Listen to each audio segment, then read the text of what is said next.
Hello everyone and welcome to my YouTube channel. Guys, today I'm here with the topic democracy, so let's begin.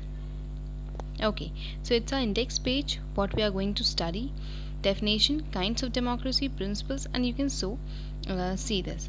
Okay, so first, first heading is democracy.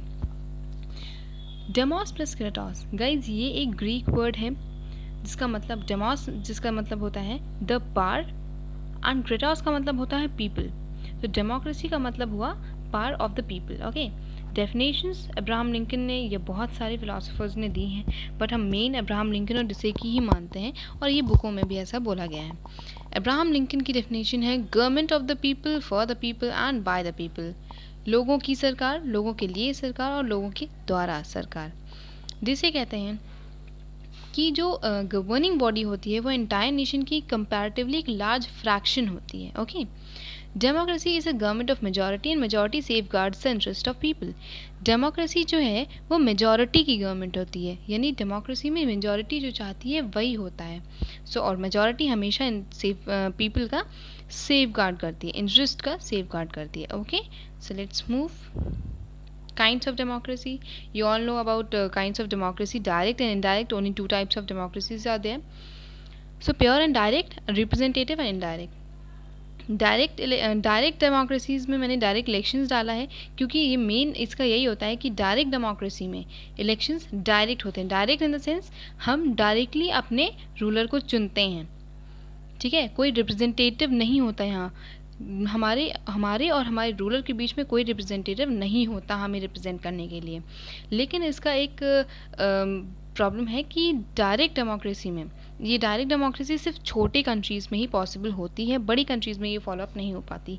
जैसे कि मैंने bracket में Switzerland डाला है. Switzerland के जो 4 छोटे cantons हैं, ओके, जिनका नाम है एपेंजिल, उरी, अंटरवॉल्डन और ग्लैरस, ये 4, यहाँ पे ही सिर्फ डायरेक्ट डेमोक्रेसी पाई जाती है. इनडायरेक्ट, यहाँ डायरेक्ट डेमोक्रेसी में मैं आपको बता दूँ, डायरेक्ट डेमोक्रेसी में लोग पब्लिक अफेयर्स में अपने ओपिनियंस डायरेक्टली शेयर करते हैं, डायरेक्टली एक्सप्रेस करते हैं. इनडायरेक्ट डेमोक्रेसी में ऐसा नहीं है. इनडायरेक्ट डेमोक्रेसी में हम इलेक्शंस अपने रिप्रेजेंटेटिव के थ्रू करते हैं, अपने रूलर को हम रिप्रेजेंटेटिव्स के थ्रू चुनते हैं. जैसे कि इंडिया में, जापान में, न्यूजीलैंड में, अमेरिका में, श्रीलंका, इंडिया, कनाडा, ठीक है, बड़ी कंट्रीज़. नोट में मैंने इनिशिएटिव, रेफरेंडम, रिकॉल डाला है. इनिशिएटिव का मतलब होता है पहल करना, रेफरेंडम यानी कि लोगों से पूछना, लोगों की राय लेना, रिकॉल मतलब वापस बुलाना. तो ये जो इनिशिएटिव, रेफरेंडम और रिकॉल है, ये प्रोसेस सिर्फ डायरेक्ट डेमोक्रेसी में पाए जाते हैं, क्योंकि डायरेक्ट डेमोक्रेसी में लोगों को, सिर्फ जनता को ये हक होता है कि वो इनिशिएटिव मतलब कि पहल कर सकती है, किसी भी चीज़ की पहल करने का अधिकार होता है जनता के पास. रेफरेंडम यानी कोई भी पब्लिक ओपिनियन अगर सरकार को लेना है तो वो डायरेक्टली लोगों से लेगी, ये रेफरेंडम कहलाता है. और रिकॉल यानी अगर पब्लिक को लग रहा है कि उनका चुना हुआ बंदा सही काम नहीं कर रहा है, नहीं कर पा रहा है, तो वो उसे वापस बुला सकती है. Okay, so let's move on next page. Basic principles of democracy, you all can see that liberty, equality, fraternity, sovereignty and judiciary are the main basic principles of democracy. Okay, if we talk about liberty, so liberty means mainly freedom, है ना. liberty हमें बहुत ज़्यादा, democracy ही एक ऐसी type government है जिसमें हमें बहुत ज़्यादा फ्रीडम दी गई है.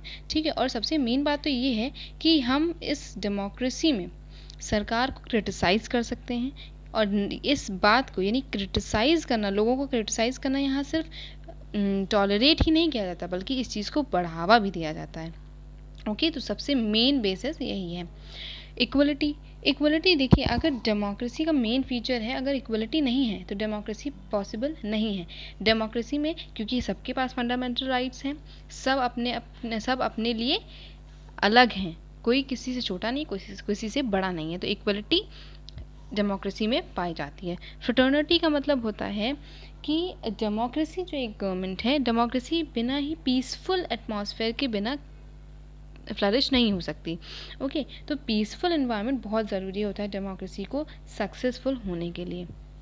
सॉवर्निटी की बात करें तो सॉवर्निटी में ये बोला जाता है कि जो गवर्नमेंट है, डेमोक्रेसी में गवर्नमेंट ऐसा मानती है कि उसकी पावर लोगों से है, अगर लोग उसका समर्थन नहीं करेंगे तो वो नहीं चल पाएगी. ओके, तो सॉवर्निटी ये हुई. जुडिशरी हमारी डेमोक्रेसी में एकदम फ्री होती है, कोई भी डिसीजन लेने के लिए, कोई भी जस्टिस करने के लिए जुडिशरी पूरी तरह से फ्री होती है, और जुडिशरी ही है जो हमारी फंडामेंटल राइट्स की प्रोटेक्टर भी है। सो ये जो है ये मेन बेसिक प्रिंसिपल्स हैं डेमोक्रेसी के, liberty, equality, fraternity, sovereignty and judiciary. अगर आप चाहते हैं तो इन्हें लिख सकते हैं अपने नोट्स में। Okay, role of press and political parties. Press should have full freedom to criticise the government.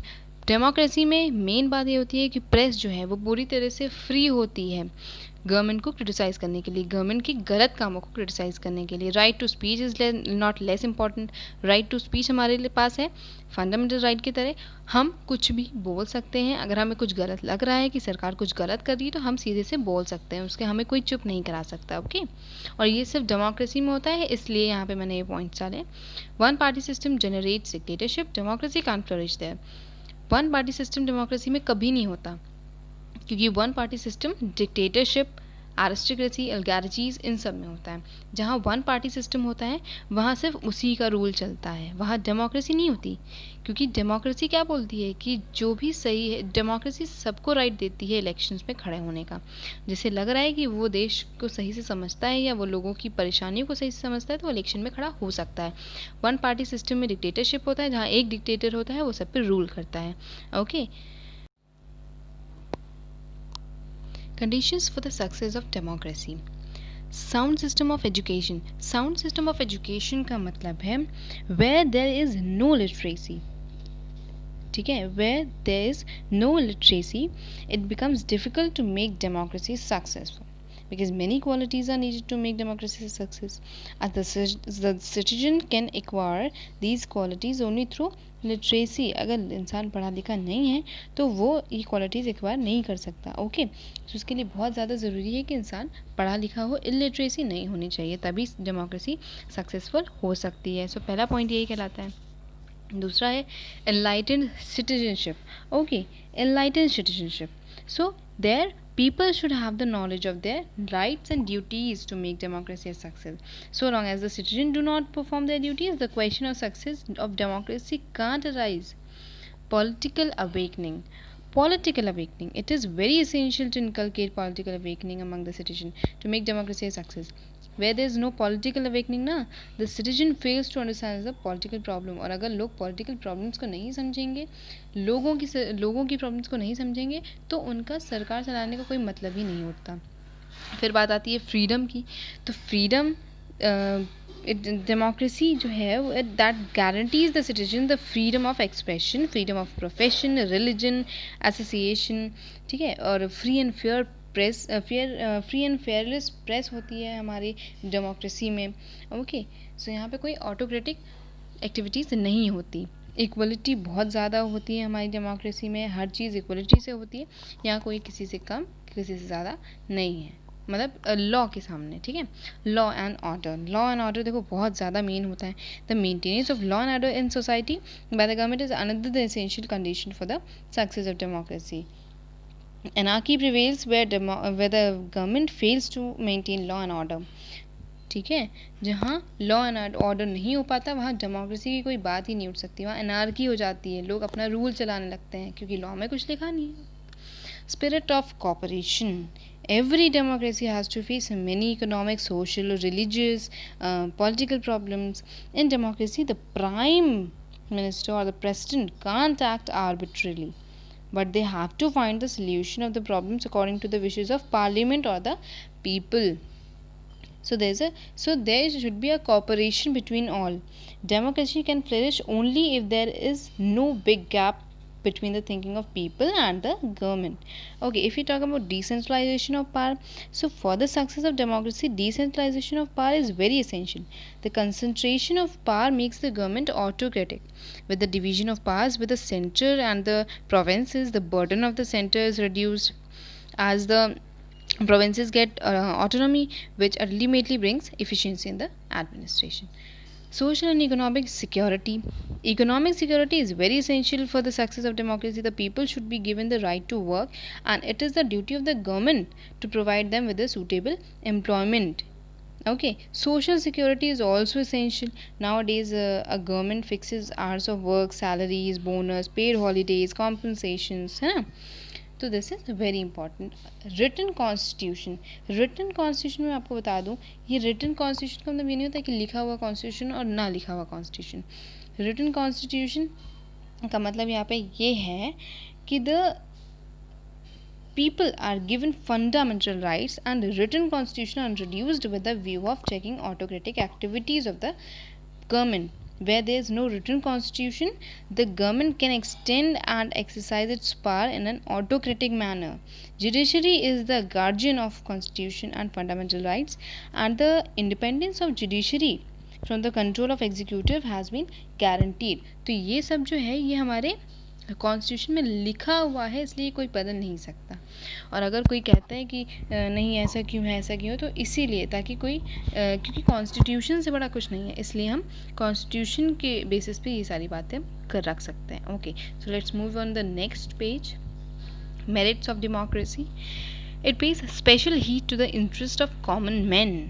Special heed to the interest of common men. Okay. In other form of government, special consideration is given to the particular interest. But in democracy, no special consideration to any class. Democracy हर को एक साथ लेके चलती है. उसके लिए कोई special class नहीं होती कि ये स्पेशल क्लास का बंदा है, इसे स्पेशली ट्रीट करना है. Based on equality, no special rights is guaranteed to any class of the society on the basis of color, caste, creed, है ना.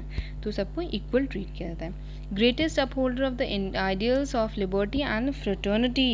The amount of liberty which one enjoys in democracy is not found in any other form of government. It is very clear the fact that through the state of emergency prevailed in India from October 26, 1962, if you remember, to January 10, 1968, and fundamental rights were suspended.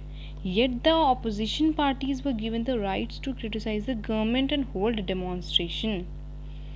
उस time पे भी ये rights थे opposition को कि वो government उसके गलत काम के लिए क्रिटिसाइज़ कर सकती है. तो ये सिर्फ डेमोक्रेसी में ही पॉसिबल है, और this is the most efficient merit of the democracy. Minimize the chance of revolution.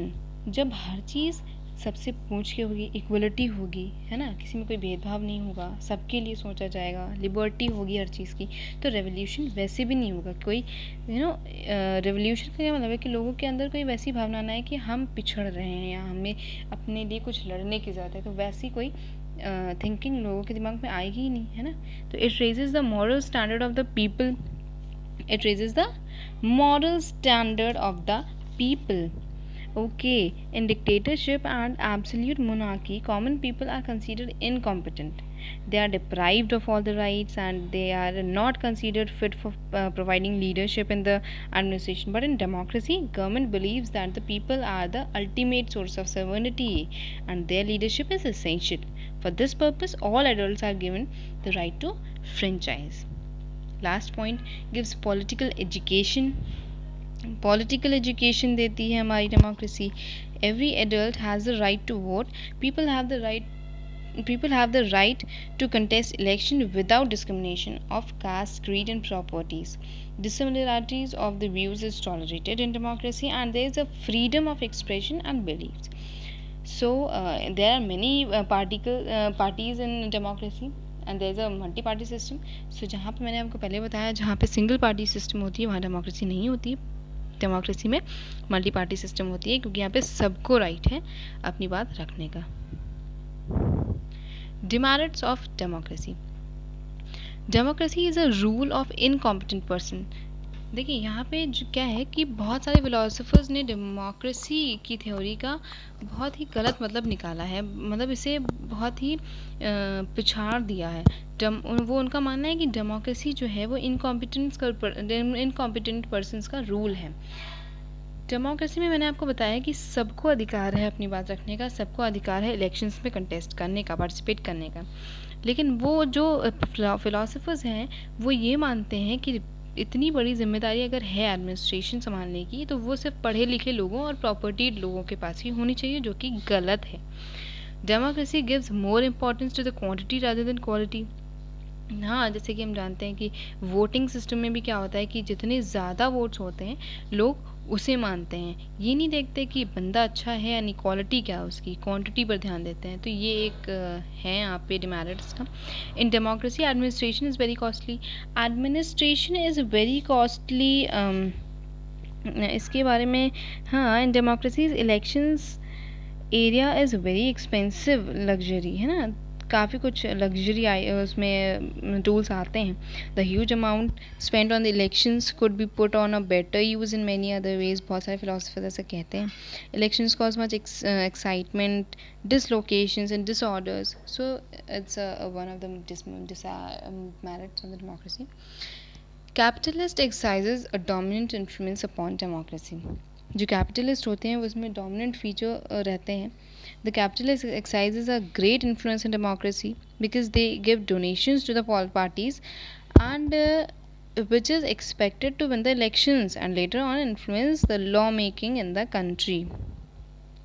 The capitalists influence the press as well, but in democracy it's very uncommon. यहाँ ज़्यादा डेमोक्रेसी में ऐसा नहीं चलता, ठीक है, क्योंकि यहाँ पे डीमेरिट्स से ज़्यादा मेरिट्स हैं, जो कि मैं आपको अगले पेज में बताने जा रही हूँ.